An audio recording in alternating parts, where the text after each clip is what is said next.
Good morning, class. I'm teacher Dan Warinda. Welcome to our today's lesson. In our previous lesson, we discussed the impact of science and technology on the environment, where we discussed pollution. And under pollution, yesterday we discussed air pollution, water pollution, and land pollution, where we discussed also the effects of water pollution, air pollution, and land pollution, and Christians' view on such. And today we want to discuss deforestation and desertification. First, we must understand the meaning of the term deforestation. So deforestation is the cutting down of trees and other types of vegetation without replacing them. So if you cut a tree and you don't plant others, that place will remain bare, and that is what is referred to as deforestation. And why do people cut down trees? What can make one cut down trees? And that one can also stroke it with the uses of trees. So one, trees help in the provision of fuel for industrial and domestic use. You remember in our homes we use charcoal. Trees provide materials for building and construction. Another reason why people cut down trees is that let provision of herbal and modern medicine, let provision of raw material for industries such as paper manufacturing, wood carving, and furniture. So we can cut trees, we use the timber for making furniture like chairs, beds, etc. It led to the creation of land for cultivation and settlement. So if you want to settle and the place where you want to settle has so many trees, it will force you to cut down the trees for you to settle there. And also if you want to carry out farming or what is known as cultivation or provision of mining. Those are some of the reasons why people engage in deforestation. And after cutting down the trees for the reasons which we have discussed above, it also has effects, and mostly they are negative effects of destroying forest or negative effects of deforestation to the environment. So one of the negative effects of destroying forest to the environment is that there is loss of locally available products such as fruits and herbs. As you know, some of the fruits, if you cut down a mango tree, there will be no fruits bear the mango fruit. There is a threat to a long-term supply of good products. The goods, or for example the timber, will no longer be available. It also led to the destruction of water catchment areas as trees no longer attract rain, hence led to the drought or rivers become dry. Then it led to desertification, which means desert. Where there are no trees, you always know that no rain, thus the area remain dry. So thus leads to desertification. There is destruction of natural beauty. For example, where there are trees, the place is always good. You can rest under the tree, or where there are flowers, they are very beautiful, and if they are cut down, the beauty of the place is no longer there. And the last point, and the most important point under negative effects of cutting down of trees, is that it might cause soil erosion. So let's say it rains, so there is most of the soil in the area will be carried away by water. So those are some of the reasons or negative effects of deforestation. And there is another view, and this one is to Christian view. Christians also have their views on deforestation, which some of them we have discussed. But now we want to look at ways in which Christians have helped to preserve and conserve the forest. What are some of the ways in which Christians have curbed deforestation? How has Christians discouraged those who are cutting down trees?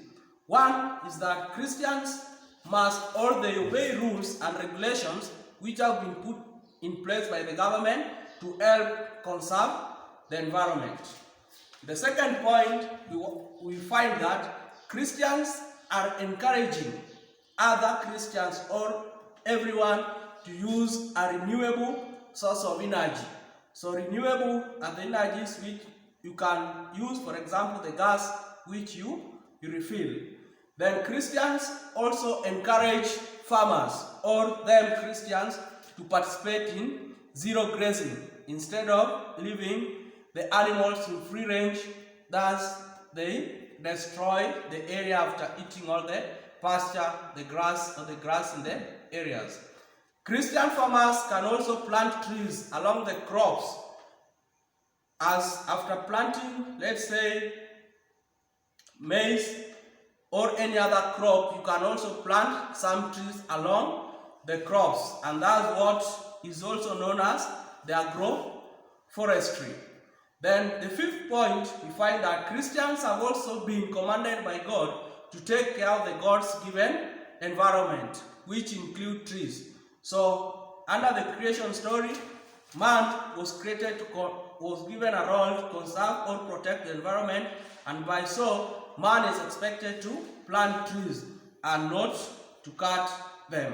So that's bring us to the part of deforestation, where we have said deforestation is the cutting down of trees. We have also looked at the reasons why people cut down trees and the effects. So now let's look at desertification, which is the encroachment of deserts or desert-like conditions into arable land, making it desolate or uncultivable or uninhabitable, where people, when you encroach the land, you destroy everything, thus nobody or animals cannot survive in the place.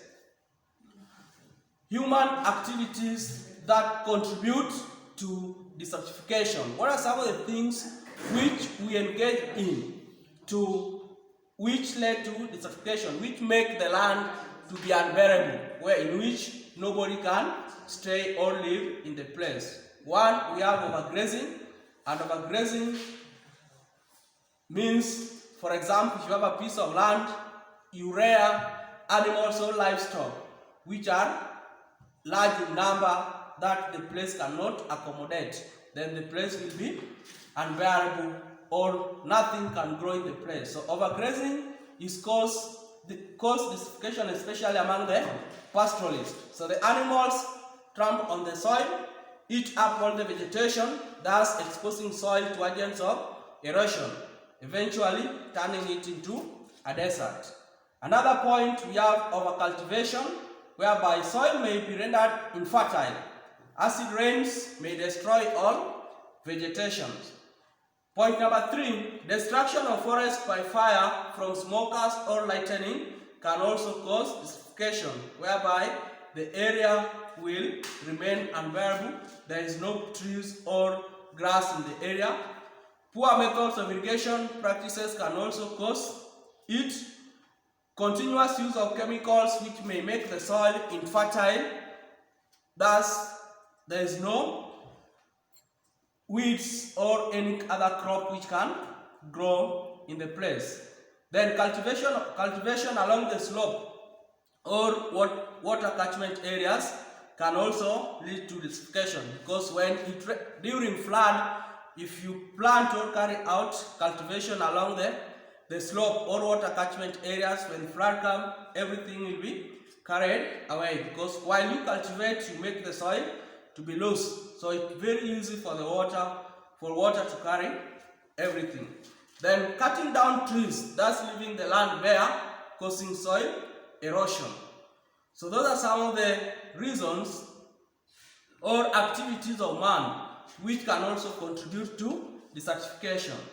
And class, let's summarize with ways in which, you remember in the topic we discussed Christian approaches to modern science and technology and environment. Now, to summarizing the topic, we want to look at what are some of the ways in which modern science and technology has undermined Christian teaching on aspects for human life. How has science and technology undermined the human life?